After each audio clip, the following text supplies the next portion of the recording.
Hey guys, I just wanted to show an update for the UTWS5s by FiiO. There's a new version that actually came out, and if you bought these on Amazon recently, this should be the new version. I had the first version of these and I was having issues with disconnects in my bag. I think that they were disconnecting from the contact points while they were in the case. I reached out to FiiO and they sent me the new version, and I haven't been having these issues anymore with it randomly connecting to my devices while the case is closed. You can see here it's a little bit more of a rigid case.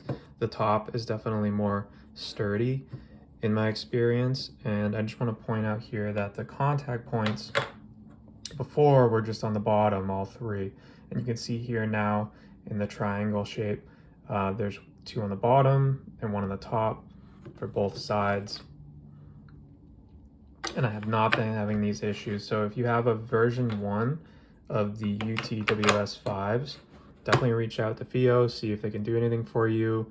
Otherwise, I did order a new pair of these through Amazon, and it seems like they are shipping these out now. I'm not sure how recently they started doing this, but definitely a slight improvement before they come out with, whatever the next version of these are. So just wanted to share that and hope it helps anybody else having any issues.